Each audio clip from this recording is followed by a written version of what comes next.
Ladies and gentlemen, we have three handsome and pleasant personalities up here. They are sleepy. They are going to entertain you intellectually on this topic that they have decided upon themselves. So I would like to call the first speaker, Professor Kamal Hassan. He's a distinguished professor at the Institute of Islamic Thoughts and Civilization, International Islamic University, Malaysia. His area of specialization is contemporary Islamic thought with special reference to Southeast Asia. In 1966-68, he became the first holder of Malaysian Chair of Islam in Southeast Asia at Georgetown University, Washington, D.C. He served as the third rector. Correction there. Actually, it's 1997 to 1999. It's not 66. 66. Okay. That's how young you are. Huh? Okay, thank you. He served as the third rector of IIUM from January 1999 to 2006. His publication focused on the concept of integrated education, Islamization of human knowledge, Islamic ethics in contemporary society. And now I would call upon Prof. to deliver his text. Thank you. I need to see my slide.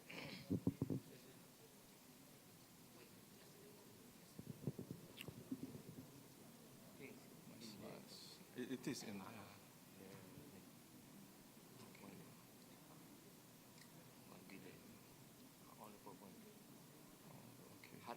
Oh, okay. Yeah, okay.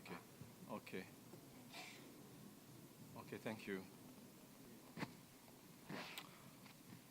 أعوذ بالله من الشيطان الرجيم بسم الله الرحمن الرحيم الحمد لله رب العالمين والصلاة والسلام على أشرف الأنبياء والمرسلين سيدنا محمد وعلى آله وصحبه أجمعين سبحانك لا علم لنا إلا ما علمتنا إنك أنت العليم الحكيم ولا حول ولا قوة إلا بالله العلي العظيم. Mr. Moderator and my colleagues, ladies and gentlemen, brothers and sisters, friends, Assalamu alaikum wa rahmatullahi wa barakatuh. First, I'd like to express my gratitude to the organizers for inviting me to share some of my views on this subject. And given the time constraint of 20 minutes or less, I try to summarize my presentation, but I have my slides. And the paper is already printed in the book. If you want to see the paper, it is from page 24 in this book.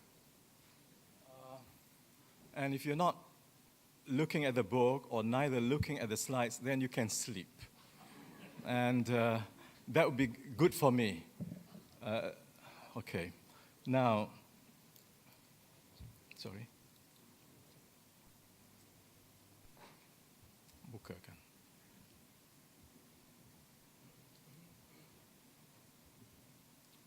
Okay, so I try to be quick. The title is Analyzing the Heart of the Contemporary Civilizational Crisis as arising from the crisis of the heart and sharing a perennial divine wisdom.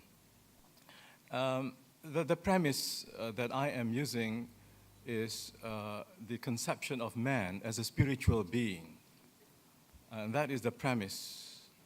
And the spiritual essence of man is the most important essence of man.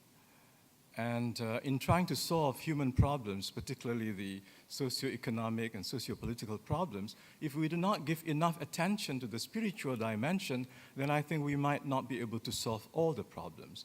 We may be able to solve some structural problems, economic, political, legal. We have the bankers here. Encik Badilishah is, very well aware of the economic crisis, the financial crisis, the banking crisis.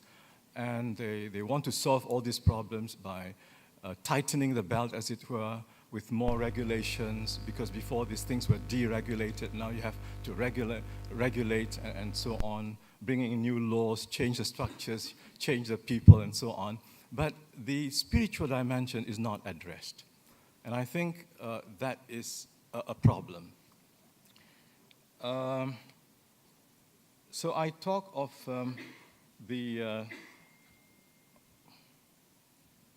deepening civilizational crisis of the 21st century, and there are many Western scholars who express their views and their concern about the spiritual or the civilizational crisis. Beginning with James Martin, Jeffrey Sachs, and Diane Sayre, Russian intellectuals, and then we have the major scandals.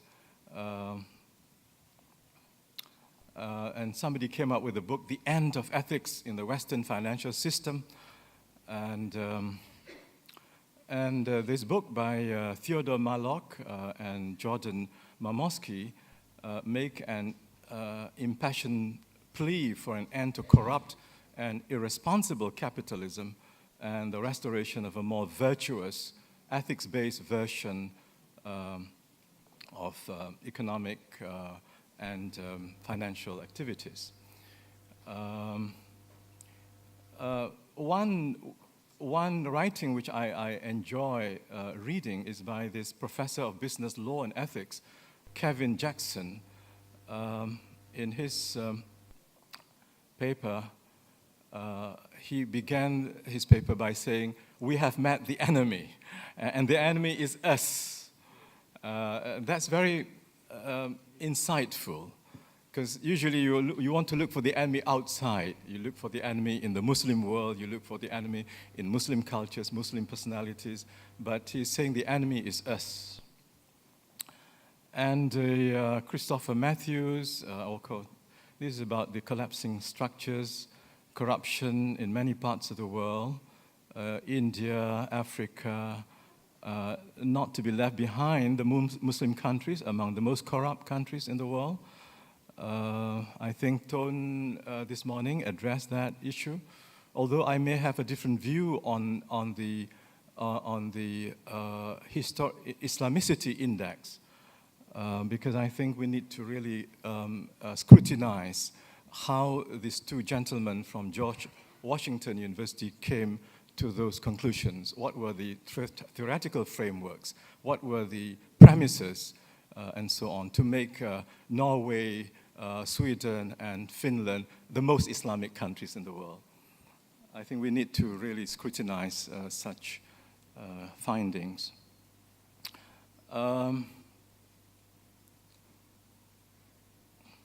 Yeah, I also like this view of Hans Kuhn, considered among the greatest theologians in this century. To him, one of the reasons for the crisis is absolutization of reason, or the mind being the supreme criterion of what's right and wrong is part of the problem. And okay, now different solutions have been discussed by many scholars, and I'm not saying the solutional approaches suggested by these scholars in different fields are not important. They are important, they are pertinent, they are relevant, but I share the view of Malloch and Mamosky in The End of Ethics, and the view of the scholar, this law professor who discovered the enemy in us and not in them. And so I thought that, let me just quote before I go to other religions' views.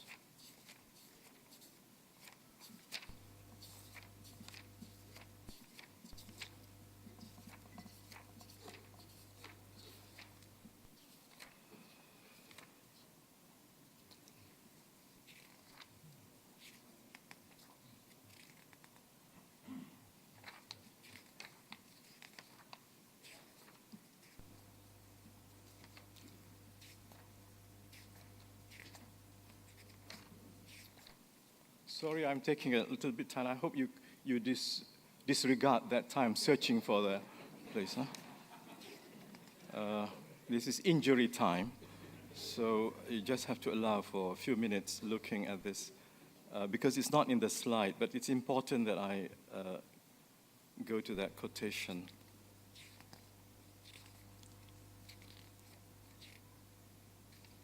Yeah, this is, okay, in my paper here, what Jackson, he came up with this idea of the moral, cultural, mental model approach for understanding the crisis of 2008, 2009.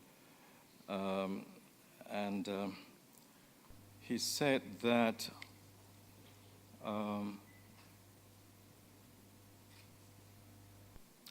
he said the underlying moral and cultural trends cannot be resisted or reversed simply by increased law and regulation.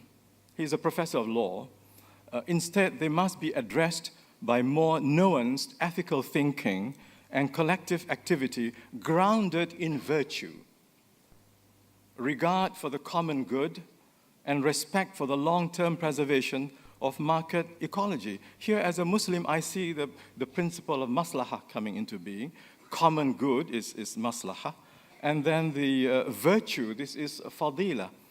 Our thinking needs to be more sensitive to the complexity of the relationship between ethics and economics, and more attuned to the importance of trust, truth, transparency, and these have to do with moral, spiritual values.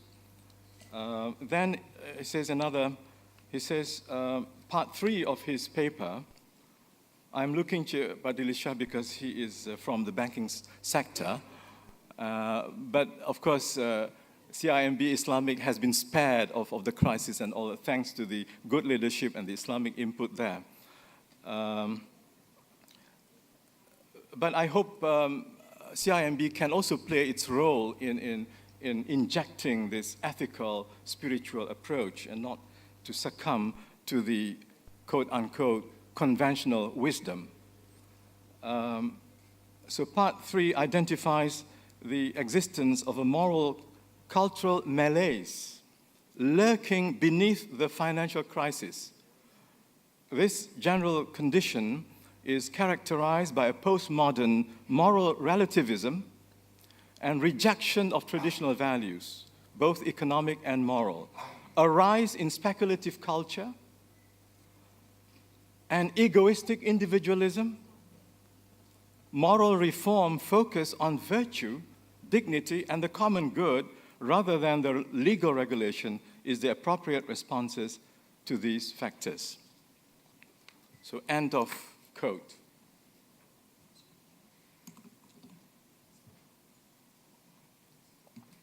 Okay, so then I thought, believing on the basis of my premise that we are spiritual beings in a human form, and the soul is the most important essence of man, and the heart is at the very center of the soul. And that has to be addressed. But addressing that does not mean we're going to forget the other problems, the structural problems, sociological problems, which my colleague, Prof. Shamsul, knows very well. He will analyze and deconstruct the sociological, economic, cultural factors.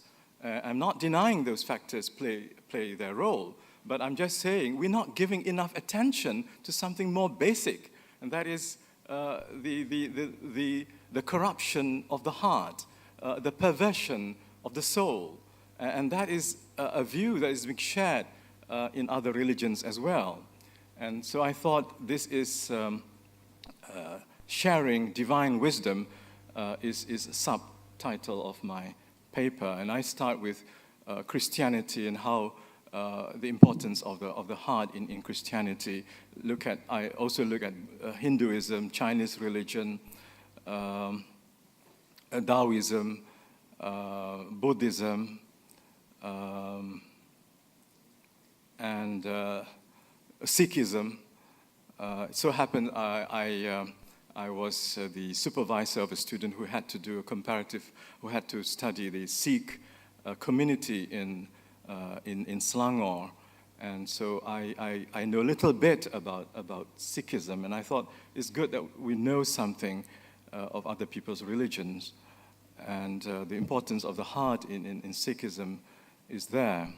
And then I come to Islam, and here the divine wisdom that we want to share comes from the what I think Muslims know very well in the Quran when Allah says, وَنَفْسٍ وَمَا سَوَّاهَا فَأَلْهَمَهَا فُجُورَهَا وَتَقْوَاهَا قَدْ أَفْلَحَ مَنْ زَكَّاهَا وَقَدْ خَابَ مَنْ دَسَّاهَا.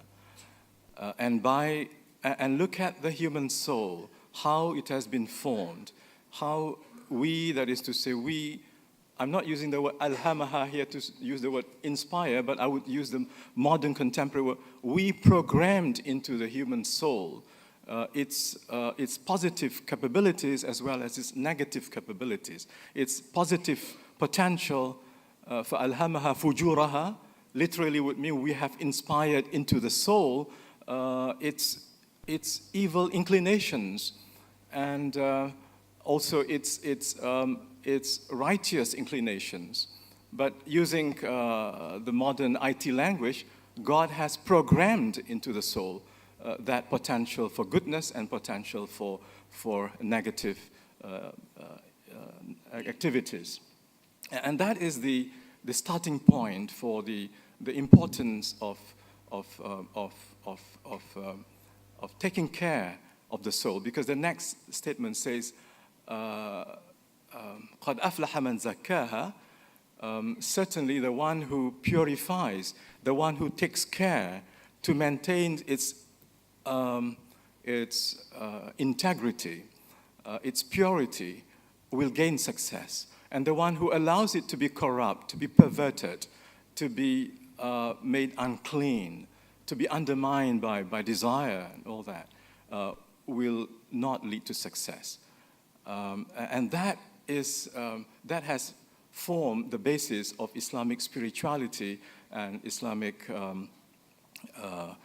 system of self-cleansing. So I come to Islam now. Just time check. How many more minutes? Okay, right. Because I don't want to be cut while I'm, you might as well tell me when I have to stop. All right, so, okay. This is the verse that I was referring to.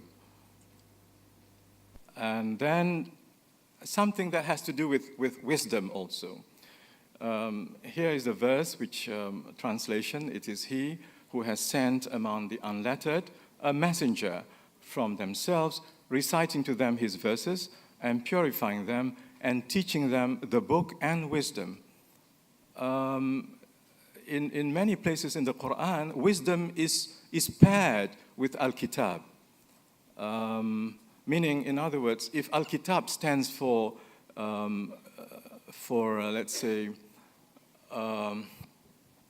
revelation, law, something that is specified, regulated, then wisdom is the way of doing things in the proper way, in the right way, based, of course, on the criterion of what's right and wrong in Al-Kitab. In other words, wisdom cannot stand on its own. And here we're talking about divine wisdom. Because when we talk about wisdom, I think this morning we're talking about wisdom in general.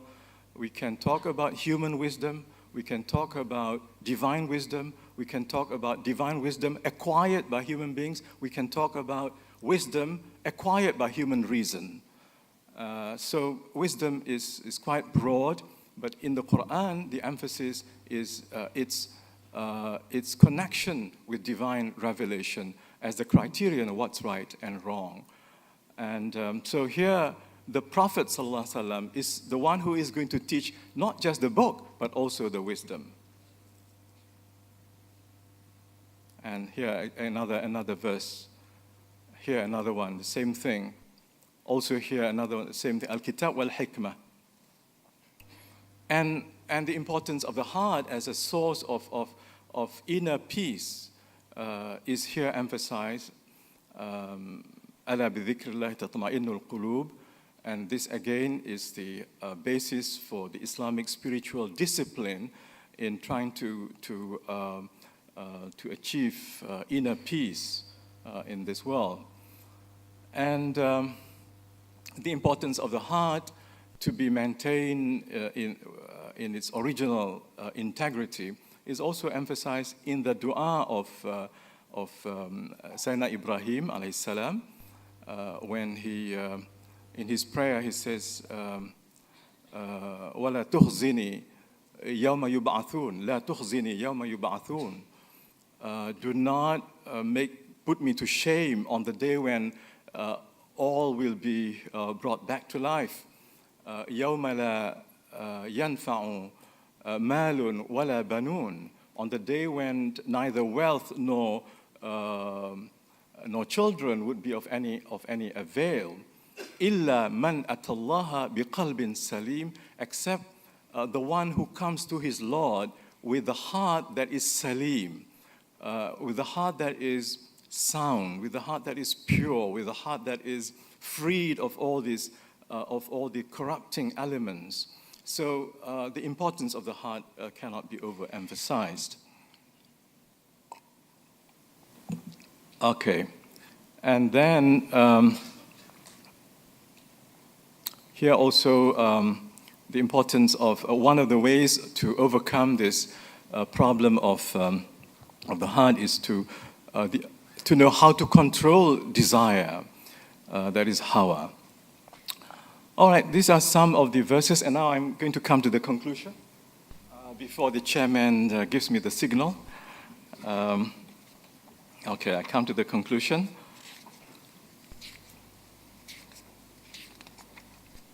Here I'm going to read, and you can follow the book, or if you prefer, you can sleep, no problem with me.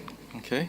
The importance of contemporary Western philosophy, not the importance, I'm so sorry, I'm saying here the impotence, not the importance of contemporary Western philosophy. And here I'm not alone. You know, this scientist, most famous scientist today, what's his name? The history of time? Hawking. Yeah? Stephen Hawking. In his book, among the latest, after the history of time, after that, the design, something about the grand design. Okay, in this book, The Grand Design, Hawking and his co-author said very strongly that philosophy has served its purpose. Philosophy is no longer relevant. Philosophy cannot give all the answers, and Western philosophy cannot give all the answers. Philosophy is dead. What can solve all the problems, according to Stephen Hawking, of course, we don't agree, and I don't think UNESCO would agree, is science can give you all the answers. Of course, that is the view of Stephen Hawking. And I'm sure UNESCO doesn't agree with that. The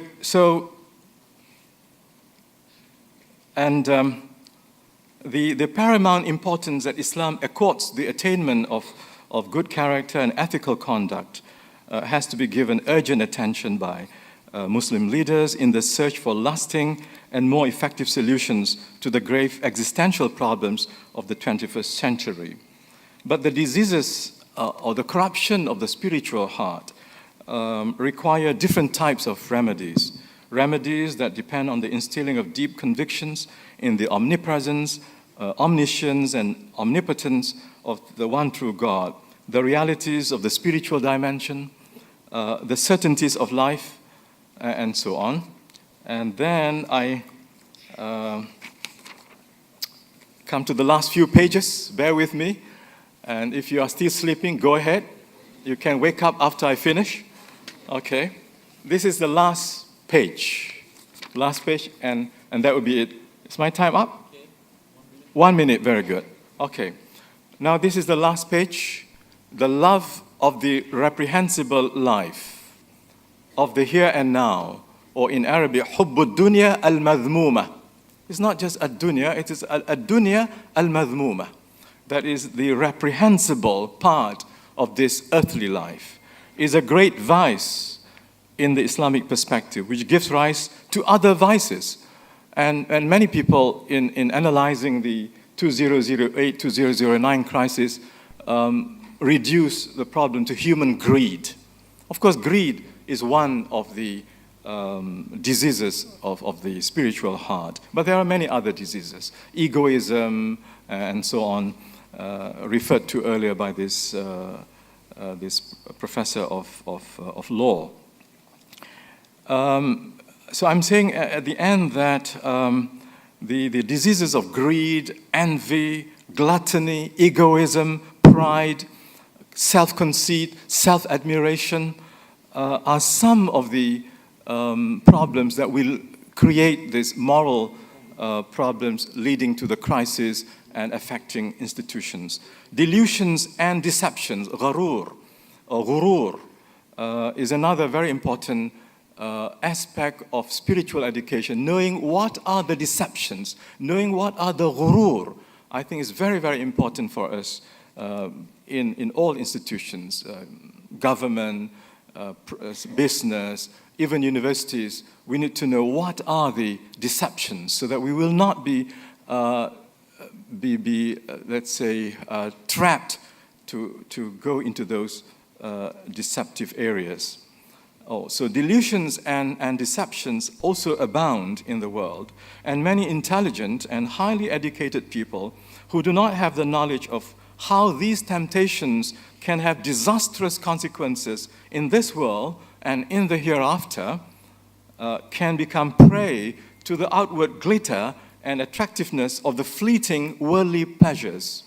These destructive character traits, if not transformed or corrected in the proper ways, are bound to undermine the value systems of the educated and privileged class, leading to, quote-unquote, the end of ethics syndrome in many organizations and social institutions. Finally, this is the last paragraph, any truly holistic approach or method of overcoming or preventing systemic, because the crisis has become systemic.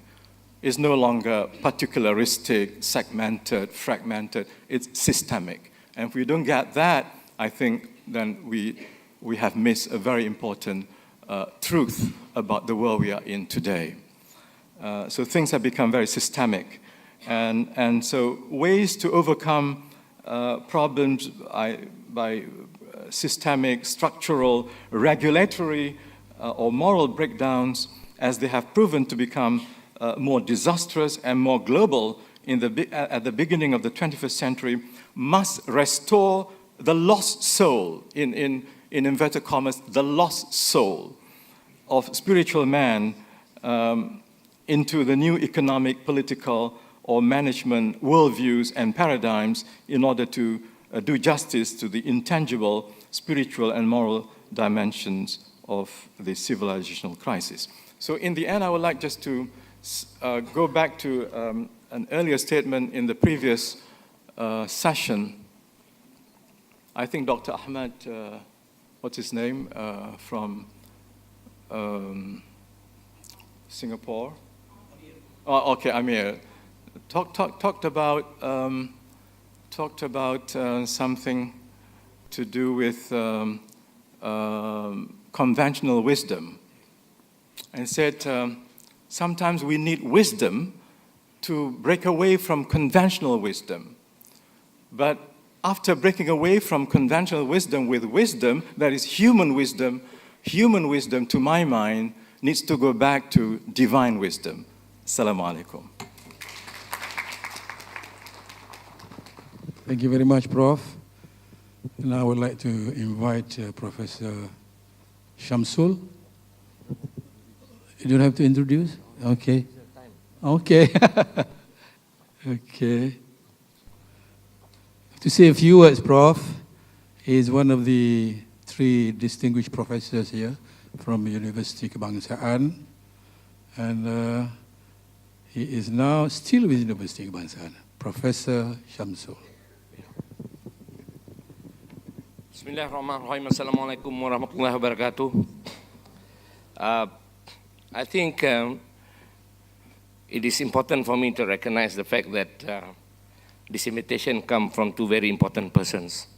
Number one, Tan Sri, President of University Islam Malaysia, who was in UKM when I joined UKM. And number two is Professor Inaya, which almost threatened me if I don't come today. Now, I think one of the most important thing that reminded me why I should come today is to share how do we understand empirically processes that happen on the ground that eventually we make sense and try to make sense, because changes at the bottom on the ground are much faster than the way we think and the way we could understand and provide analytical tools to make sense of these things. So I think this is a very serious discourse that we want to enter into in this particular forum. And especially when we consider wisdom.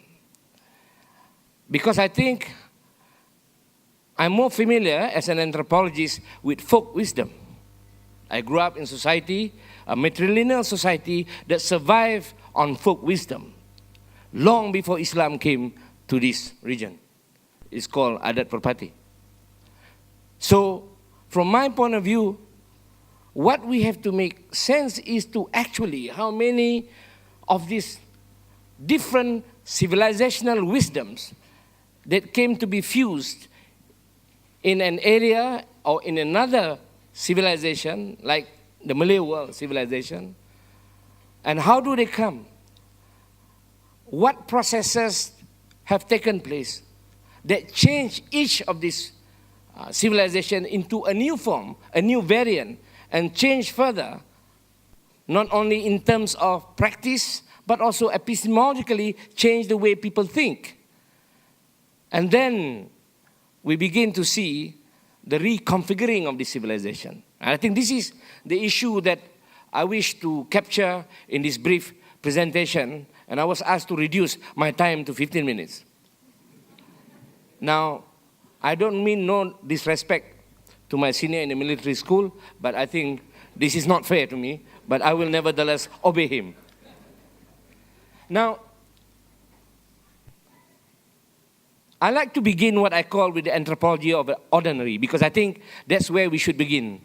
Not with this high-fluting ideas first, because I think as anthropologists I look from bottom up, not from top down. Because I think that's where the accumulation of information, knowledge, and wisdom comes from a daily practice, not from specific systematic practice. Because that system is developed from living every day. So that's why I call it the anthropology of the ordinary. Now, when I speak of anthropology of ordinary, I'm talking about what is so familiar to us about community as a social collective. Not only in reality, but also as an analytical, in the context of analytical instrument. Yeah? How community as a concept, as a reality, they are both real to us. As we go out, we are moving into a community, but what kind of analytical tools we have to make sense of these communities, the changing communities around us.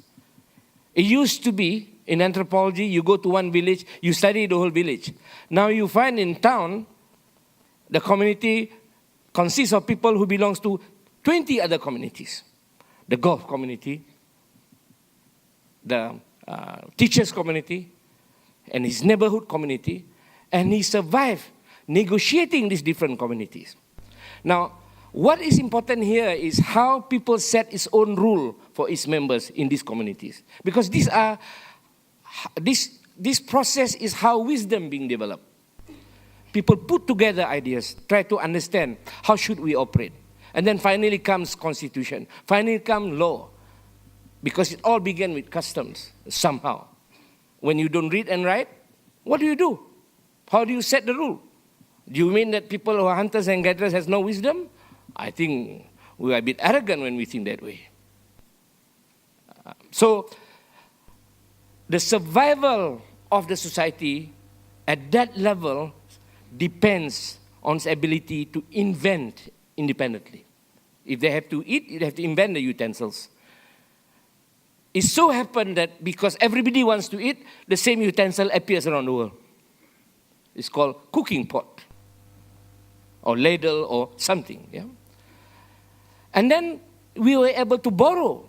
Why? Because of migration and communication. Therefore, we borrow creatively and innovate, which means that we want to use what we want to use. What we don't want to use, we leave it out.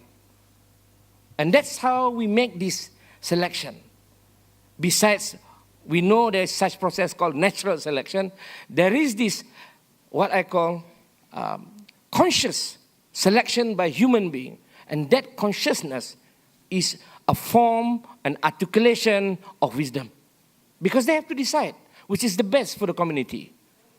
And this is where I think the whole exercise involves adoption and adapting to circumstances according to its constructed mold. So what happened then? The community constructs its own mold where anyone who comes to this society, this is how you have to behave.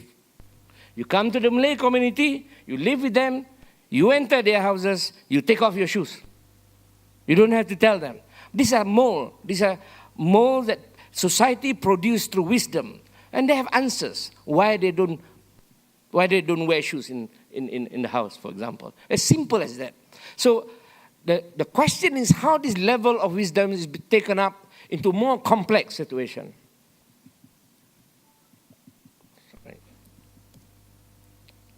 This is where I call it from community to civilization. I mean, it's a big jump that I'm trying to cover in 2 minutes here. But basically what I'm trying to argue is that it's the combination of this complex entity of communities, upstream, downstream, on the island, on the mainland, through a seamless web of historical, structural, cultural relations, in the longue durée term, built a civilization. Over centuries, they begin to communicate, they begin to know how to invent boats and whatnot, especially in this region. So we begin to make sense, and we begin to invent lingua franca, we begin to invent many things. It's not so, when I hear the word innovation is about material product, I'm very disappointed because the material product has to come from an idea first. And a lot of these ideas are the ones that we miss because we only want to see a product that at the end we can see, visible product. So the intellectual content is rarely considered very important unless and until they give you a patent. I mean, take off your shoes, whose patent is that? You can't patent all these ideas. So for me, the four indigenous domains of civilization is number one, the geophysical domain, the natural science and environmental, and about where you live, issues of floods. These are all geophysical. It's happened in societies around the world. And number two, the society themselves that made that civilization. And number three, the economic activities. And number four, of course, the philosophical intellectual content that inform the society. I'm talking about society which they cannot read and write, as well as those who can read and write and digitize everything they have. So it is important for us to make sense how these four different components create the mold for anything else that enter into that civilization. And the four domains combined become the constructed indigenous mold. Now, I'm thinking, since Islam originally is not from here, I often say that this is one of the important religions we have in this region. Buddhism, Hinduism, Taoism, Christianity, Islam, they are not all began here. So it is very important to explain to ourselves how come these 4, 5 different religions come together in this region and operate successfully, but each one of them layering over the other, in the end transforming each as much as being transformed. This is an interesting element that one has to look when we begin to understand the complexity of crisis, the complexity of differences, the complexity of colonialism, because the indigenous civilization mold shapes the way external civilization imported elements are accepted, adopted, and adapted or rejected, and in the end creating a new social formation. So the entry of a series of external civilizational elements involve the embedding of different layers of external elements, part internalized, part rejected. And the embedding process is a two-way process, not only one-sided, but it's also both. It changes both, mutually influencing and brings transformation to both. Now, this is the most important part. When we talk about history and colonialism, we always thought that only the British changed things here. We changed the British too. So much so they can't find the word sarung, so they have to use the word sarung. So in their dictionary, yeah. So for me, it is both, changing both people. And of course, they have only the Latin word durio zebetinos, which is durian. So they can't find words for themselves. Yeah? So for me, it's interesting. This embedded theory helps us to begin to unpack some of the things that Professor Kamal has said. How do we unpack this? How do we take off these different layers and make sense? And that will make us, or will help us to begin to understand how the changing process have actually transformed many of those wisdom to a localized, to a internationalized, and it's being borrowed by everyone else. Time check. Okay. 5 more minutes. Yeah. Now, I want to give a case for us to think and to see whether this is really working, this embedded theory is useful or not. Yeah? And I want to look at the Malay world civilization.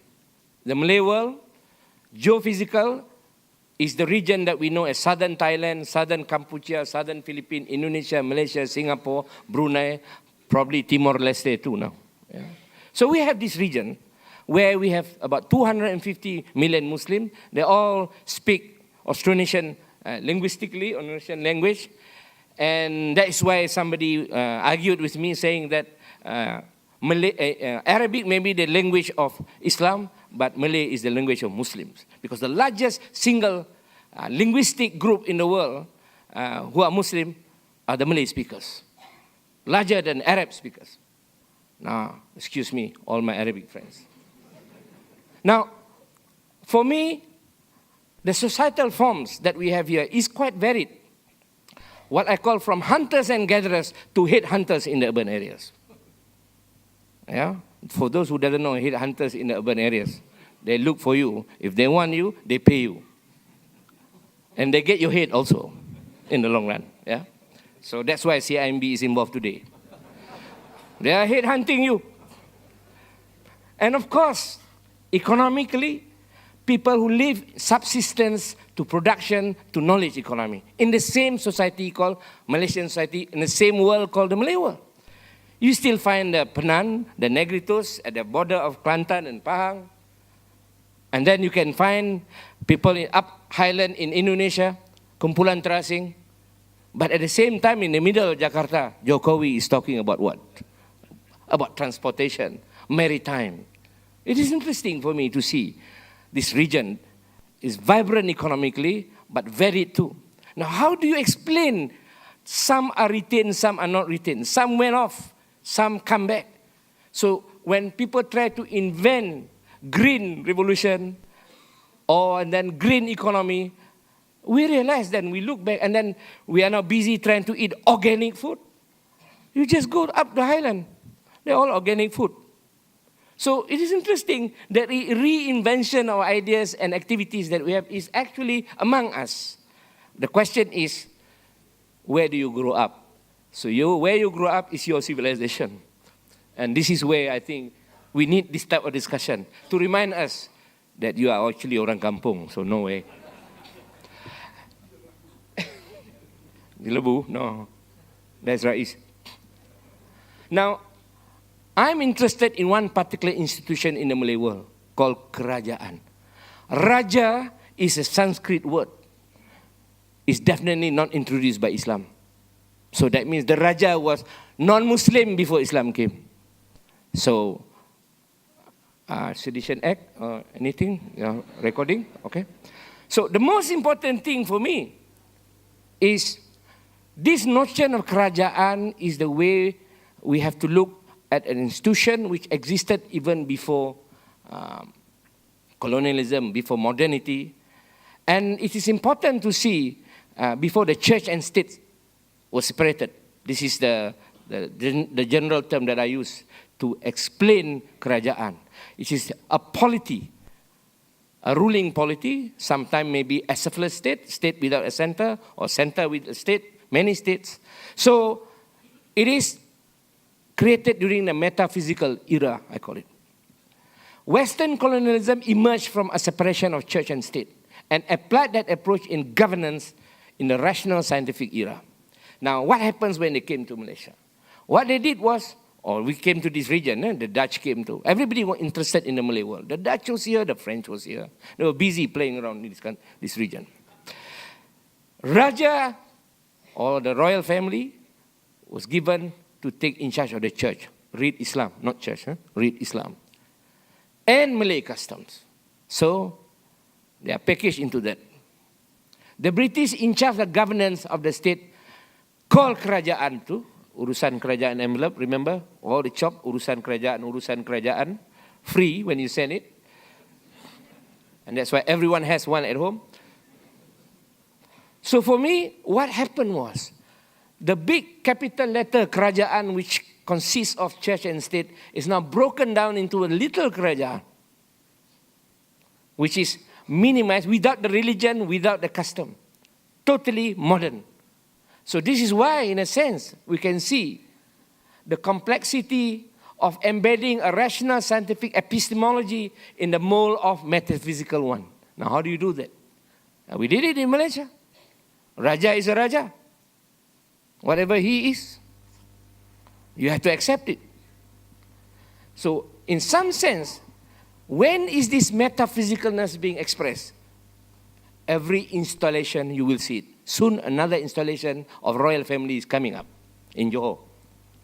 Have a full National Geographic channel has asked me whether I would like to make commentaries. I said, that's the last place I want to go. I said. Anyway, hence tradition and modernity are not really separated but exist in a continuum. So for me, the argument is whether you call it kerajaan, church and state is separated, or now kerajaan, the little kerajaan, is still the same kerajaan, but with different components of power distributed. Finally, this is where Professor Molly have stolen my points. Yeah. He was talking about how business studies are becoming more evidence-based. That's what I said. Study of faith, wisdom, and civilization. Relevance of social theory, which means relevance of evidence-based. That's what it is. It is not simply about faith. It's not simply about wisdom. It's not simply about civilization. It's about what people are doing. And how do we accumulate this understanding of what people do as communities and as societies, and how individual and social collective operate in the tripartite of society, state, and market. Because I think this is the components that we haven't considered very strongly in the way we look at civilization. The relationship between society, the bigger component, the state that it created, and the market that it forced to create. So from the ordinary to the complex entity, it is not all about beliefs, idealism, ideologies, but also of people's behavior, individual action, structure and agency, and about social system. You have to understand this. How can we ever imagine the interaction between UNESCO and eating durian? I'll explain afterwards, those who are interested.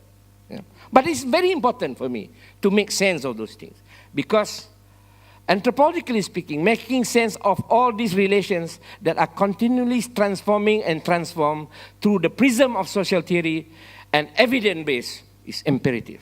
Thank you. Thank you, Prof. Now they invite the last speaker, inviting Encik Badlisha Badlisha is the Chief Executive Officer, Group Islamic Banking Division of CIMB Group. He's also the Chief Executive Officer and Executive Director of CIMB Islamic Bank, as well as the country's head of Middle East and Brunei for CIMB Core. He has been recognized by various top international publications as Islamic Banker of the Year and Top 20 Pioneers in Islamic Finance. He has won many awards through the years, including Outstanding Contribution to Development of Islamic Finance. I present you Encik Badlisha.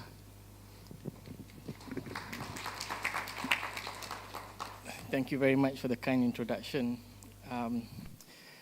Assalamualaikum warahmatullahi wabarakatuh, and a very good afternoon to everyone.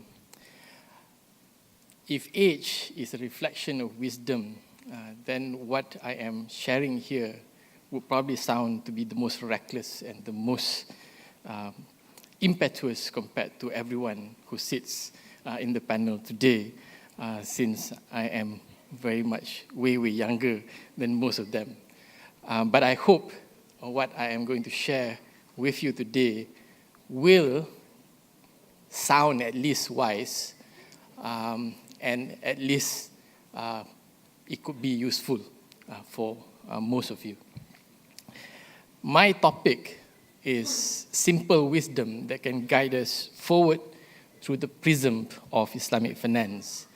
I will be going through the paper that I have prepared, and I will intersperse with some examples of the things that I'm talking about.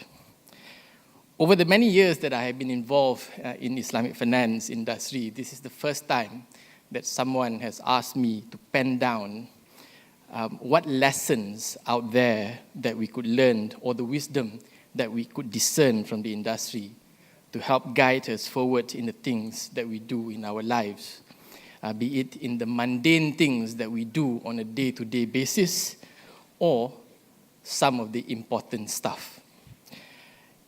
If we philosophically as well as hypothetically put a prism, this transparent solid body that is triangular in shape, used for dispersing light into a spectrum or for reflecting rays of light over this industry called Islamic finance, and shine a light through it. Each of the refractions that passes through the prism would contain some pure essence of the industry shown in different contexts or different light.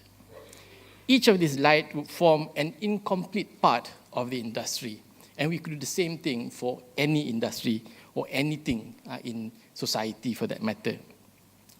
Those of us involved in Islamic finance will each experience some aspect of the industry or a different reality of it. It's the same thing, but our vision of the reality may differ.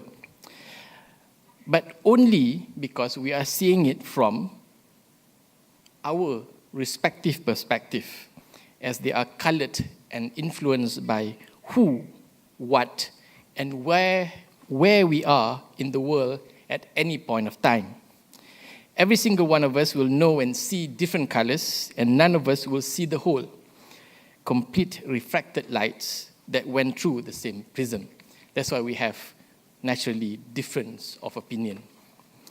The lessons that I will be sharing here are naturally my own personal lessons that arose from the specific and perhaps very peculiar spectrum of light that I saw. I dare say that I could list down a lot of these lessons that I had learned from my own personal experience or involvement in Islamic finance, but I do not dare say that they would be useful to every single one of you in this room, or whether they could even be considered sage words of wisdom. Whether they are useful or they do transcend into the realm of wisdom, I would leave it to you to determine and judge. One of the biggest lessons that I've learned in life, and not necessarily from Islamic finance, mainly from my father, is that it is not wise to get too full of ourselves, as it could make us look extremely foolish at the end of the day. There were just too many lessons, some very, very hard to go through, and some a pleasure to have had the opportunity to learn. for me to share all of them with you here. Hence, I have chosen just 5 of them to be shared. But before we go into those lessons, to appreciate it better, let me share with you a little bit about the Islamic finance industry. Islamic finance is a comprehensive financial system that adheres to Sharia principles. It is not unlike the conventional finance system, but it is different nonetheless. It was formally established circa the 3rd year of Hijrah, when the riba or usury was fully banned in Islam. So riba was banned in stages. It was done in 3 stages. It was fully banned in the 3rd year of Hijrah. The Islamic finance industry then prospered during the Ar-Rashidin Caliphates and was advanced further during the Umayyad Empire and the Abbasid Empire. It continued to be a vibrant and significant financial system under various Islamic empires in the Western Hemisphere, typically, or such as Andalusia or Spain until the year 1031, and Granada until 1492. It was also the foundation of the financial market in major civilizations in Asia, such as the Sultanate of Malacca until 1511 and the Ottoman Empire until 1918. There was a short hiatus for the industry when Islamic countries were occupied by foreign, I dare say, Western colonial powers, and it came back immediately into the mainstream global financial market in the last 50 years as Islamic countries recovered and reclaimed their sovereignty. Over the last half-century, Islamic finance has been a story of constant development and growth across the globe. Its pace and progress has far outstripped that of the conventional riba or usury-based finance industry over the same period. Some argued that this is only because the industry has been growing from a very low base vis-a-vis the conventional financial activities.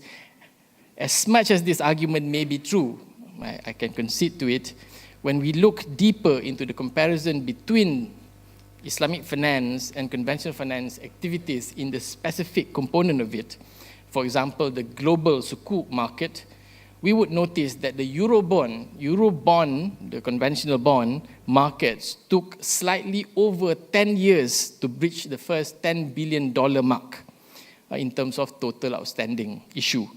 While the Euro sukuk, right, the Sharia-compliant version of the bond market that was only introduced in the year 2001, took less than 5 years to breach the same level globally.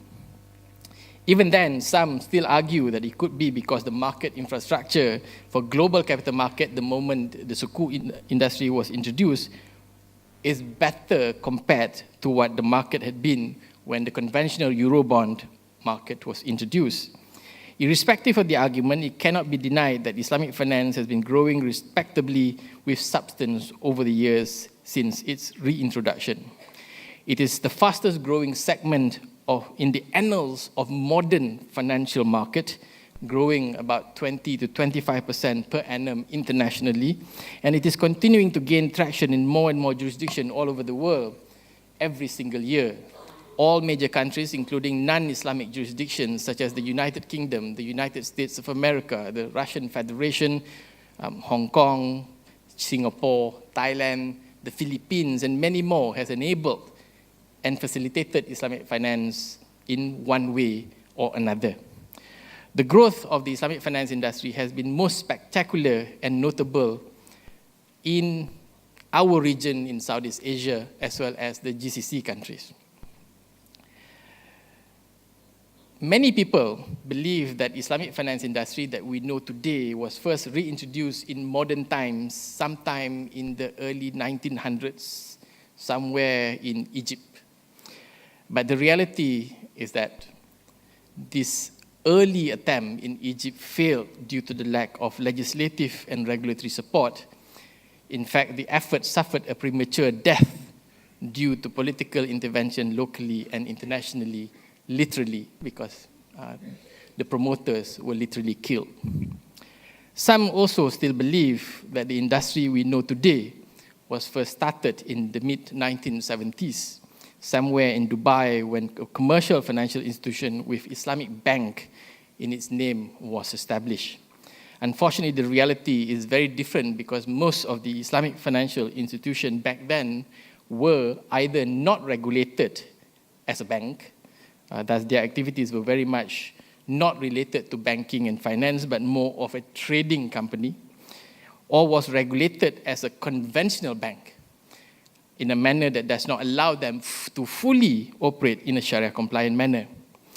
Unbeknownst to a lot of people, including a lot of Malaysians, the Islamic finance industry as we know today actually started modestly in the Federation of Malaysia, a small, newly independent and unassuming Islamic nation in Southeast Asia back in the 1960s when Tabung Haji, or the world's first pilgrimage fund, was established under a federal legislation in that country, which gave birth to the first legislated and formal Islamic savings institution in the world. Tabung Haji became the experiment on how to go about doing modern financial transactions in a fully Sharia-compliant manner. It is the single most important Islamic institution to have ever been created in the Islamic world that has changed the course of modern history. This has led to the establishment of the world's second legislated Islamic financial institutions, which was the Islamic Development Bank, IDB, in Kuala Lumpur, sometime in the year 1974, before its headquarters was formally transferred to Jeddah, Saudi Arabia in 1975, after Saudi Arabia agreed to support the initiative and became its biggest capital provider. IDB's presence in Kuala Lumpur was then converted to its first regional office outside of the headquarters in Saudi Arabia. The establishment of Tabung Haji and IDB eventually led to the enactment of the world's first formal and specialized legislation for the Islamic finance industry called the Islamic Banking Act 1983, which was recently enhanced to become the Islamic Financial Services Act 2013. After the enactment of both the Islamic Banking Act, both Tabung Haji and the IDB became the shareholders of the world's first licensed and regulated full-fledged Islamic bank operating in a formal Islamic finance industry. The bank was called Bank Islam Malaysia Berhad, and it operated under the supervision of Bank Negara Malaysia. Islamic finance activities, ladies and gentlemen, is in essence the Islamic financial market employs a system that provides for the intermediation of both credit and investment between the haves and the have-nots in all types of financial activities done in a Sharia-compliant manner that meets the differing stakeholders' expectation and the maqasid al-Sharia, or the objective of these activities. And the simple version of maqasid al-Sharia is simply to undertake activities that provide benefits to all mankind and that also protects them from harm. Give all mankind benefits and protect them from harm. Islamic financial activities naturally comprise the banking sector, the debt and equity capital market, as well as the non-banking financial sectors such as takaful, will writing, asset management, private equity, wealth management, and microfinance, and many, many more activities. To be effective and efficient in meeting the maqasid al-Sharia under each of these activities, Islamic finance needs a comprehensive legislative, regulatory, legal, as well as Sharia governance framework, as well as a sound and robust industry infrastructure that provides a high degree of certainty and predictability of doing the business. In the world today, Malaysia's Islamic Financial Services Act is the world's most robust enabling and governance standards for Islamic finance industry, resulting in Malaysia being recognized as the world's most established, broadest, and deepest Islamic finance marketplace. Notwithstanding, as much as the Islamic finance industry has grown significantly over the years, and has achieved great successes that has overshadowed many other successes in the financial market. There have also been a lot of frustrations and disappointments, and this naturally not easy. It is not easy to position or reposition the Islamic finance industry in the mainstream global financial market due to a lot of obstacles that typically stands in the way of any ordinary business and more.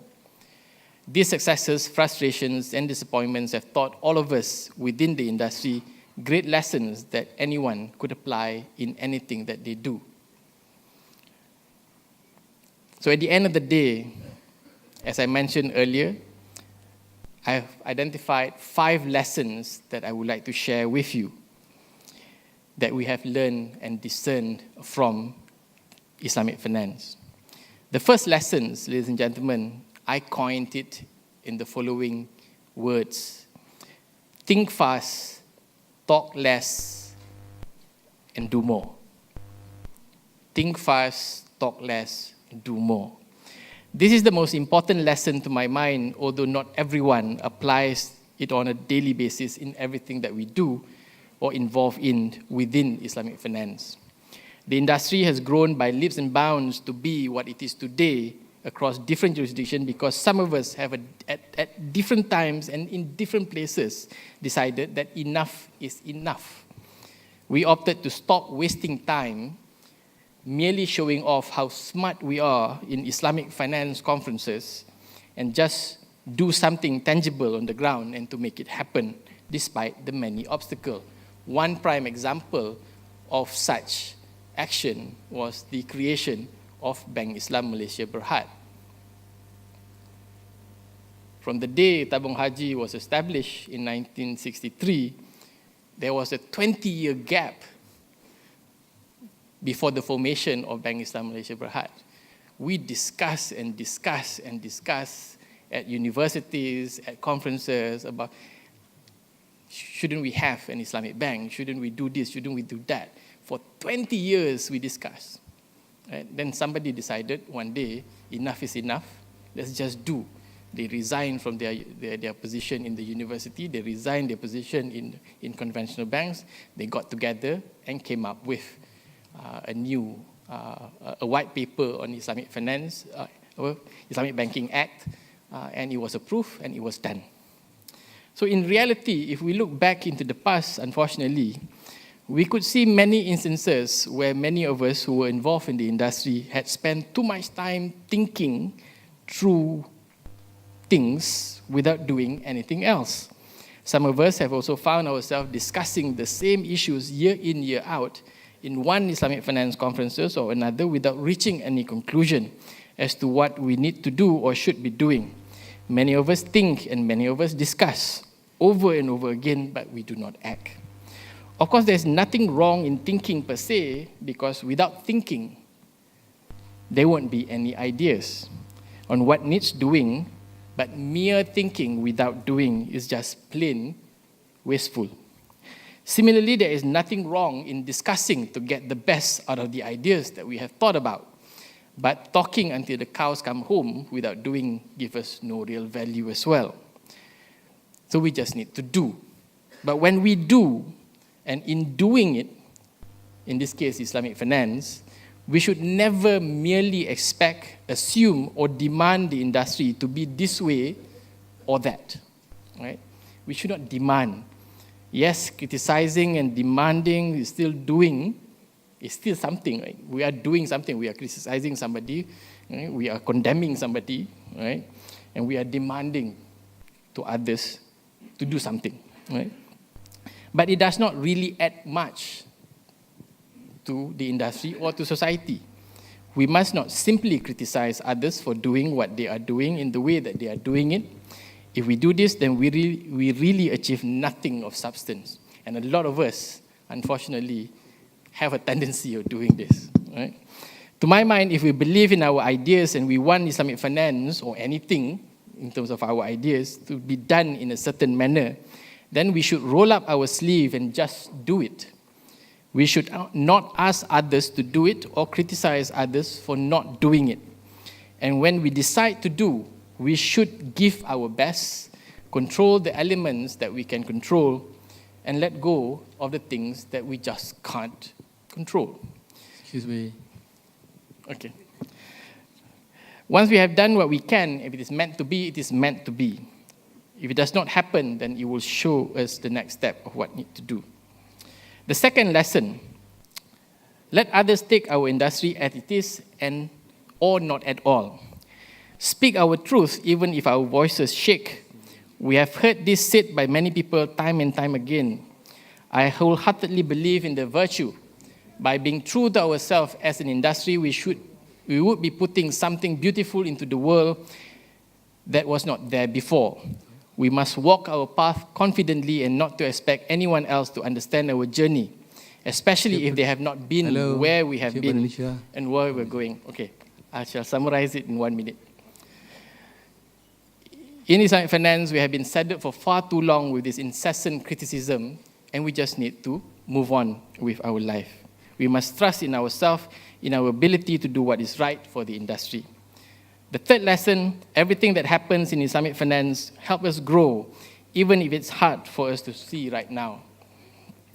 We should focus on going with the flow and putting our energy in doing things that will ensure a good outcome for our industry.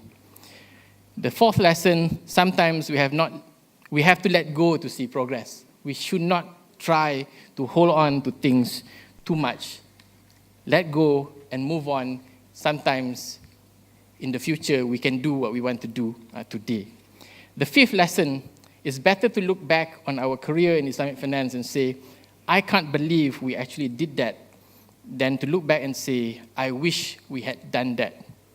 Everyone will judge our performance, our deliverables. They will say that we have done things that are not right. They will say that we are crap. They will say that our work is not good and the likes. But at the end of the day, let them do what they need to do. We could focus on doing what we need to do. And together, when it is done, what their work combined with our work will contribute to society. In conclusion, ladies and gentlemen, is there wisdom to be had from the lessons that I have shared? The 5 lessons that I have learned through Islamic finance could be coined using nice phrases in order to sound wise, but it does not mean that there is wisdom to it. What is wisdom at the end of the day? Many speakers today have defined or described what wisdom is. To my mind, there is no universal definition of wisdom. What is seen as wise in one situation may be unwise in another. What is seen as wise by someone may be seen as totally unwise by another person. Wisdom is not a thing that we could touch. It is more than not very illusory and elusive. One cannot simply put it up through Instagram or on the net as a nice quotable quote and say one has attained wisdom. So ladies and gentlemen, that is all that I have to share with you. Considering that I have exceeded my time, therefore I am the most unwise because I have totally upset my moderator. I bid you thank you for listening. Assalamualaikum warahmatullahi wabarakatuh. Thank you, Cik Balisha. Well, time is really running very fast, and wisdom says we cannot provide opportunity for question. For those who are curious, please get in touch with all the 3 speakers, because Professor Adele has already reminded me, please do not take my time. So, ladies and gentlemen, let's give a big hand to all the 3 speakers.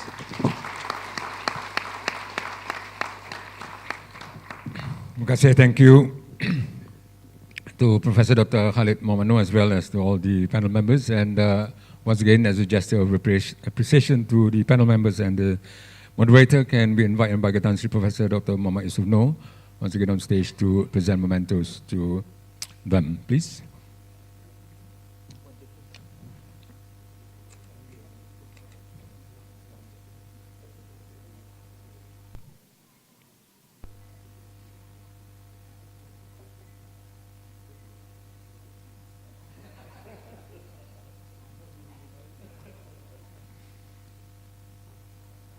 Firstly, to distinguished Professor Tan Sri Dr. Muhammad Kamal Hassan.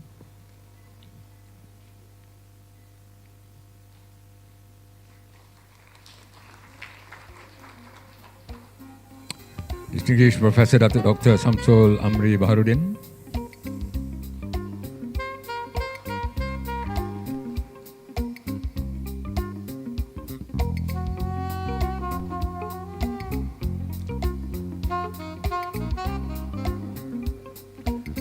Cik Badli Shah Abdul Ghani.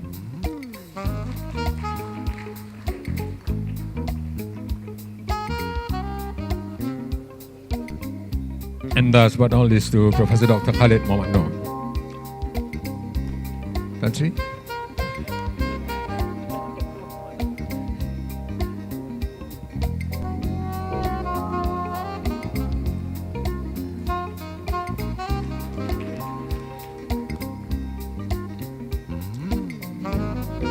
Right, thank you once again. And ladies and gentlemen, time check, it's 3:40 now. We move on to the final session, session 3.